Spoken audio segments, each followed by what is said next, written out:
Okay, today we're going to look at how to create an equation. So we're going to go from a graph to an equation, and we should be able to go from a table to an equation. These are in your math notes on page 80. So let's take a look at two different types of graphs. Here's our first graph. All right, so let's say we have the 2 points, one point here, we've got another point here, and we have some kind of a line that's going through it. And I want the equation of that line. So what we know from what we've done in class is we know that we have our y variable equals mx plus b, or depending on your teacher, like I've been explaining it as y equals b plus mx, just kind of two different ways of looking at it. Basically, b represents the y-intercept, or the starting point. So I can go over here, take a look, where does this graph start on the y-axis? So it starts on the y-axis here, which is also known as the y-intercept, and we use the letter b for that. Now we also need the slope. So we can calculate the slope by going from point to point. So we're going to go down 2 over 1, 2, 3.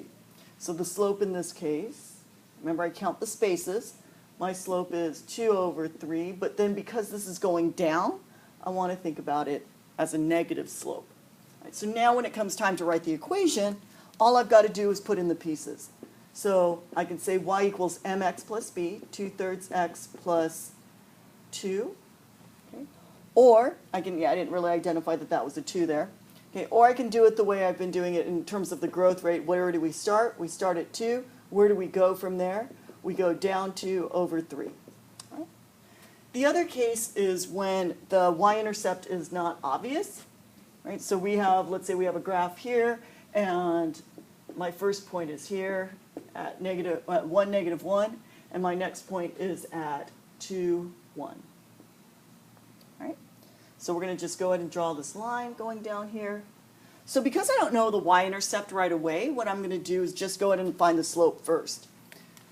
So I'm going to draw my slope triangle. I'm going to count the spaces, 1, 2, and then 1.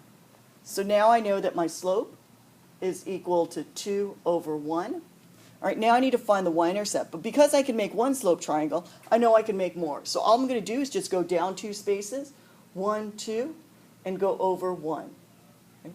So this point right here, since I went down 2 spaces, this is -1, -2, -3. So in fact, my starting point is -3, or my b equals -3. So those are the only two pieces of information I need in order to come up with the equation. So I've got y equals 2x plus -3. I could also write it as 2x minus 3. Okay. Or I start at -3, and then I go up 2 over 1x, right? I could write it as 2 over 1, or I could write it as 2, whatever makes you happy. All right, the other one is if I gave you a table. So again, I still want to create an equation. So let's say I just happen to give you this table, and you need to give me an equation based on this table. All right, still I need the same two pieces of information. I need the starting point. Well, the starting point is when x is 0. So it's right here. So my y-intercept here is 5. And my slope, I'm just going to calculate. I'm looking at how much is this growing by. It grows by 2 each time, right? This is growing by 1 each time. Okay, so now I know that my slope in this case, right, it's change in y over the change in x. So it's going to be 2 over 1. So now my equation is y equals 2 over 1x plus 5, or I could say it is 5 plus 2x. The next one is what happens if my y-intercept is not given in my table. And in fact, I'm going to just assume that this is a linear relationship, and let's say I made my table look like that. So now, I don't know what my y-intercept is again, so I'm going to just find the slope first. My goal, gosh, I wish I knew what that was. So I'm going to go ahead and find my slope first. This is increasing by 1. This is increasing by 2. So I've got to think about this as my slope equals 1 over 2. So it's a half. So each time it increases by a half. So if I wanted to get this next number in here, I would just add a half to that, which is 5.5. So what plus 1/2? Right, from each little dot I add a half. So what must I add 0.5 to get 5? Well, in fact, it's 4, right? So actually 4.5. 4.5 plus 0.5 is 5. So now I have my y-intercept. Right, so now I can write my equation.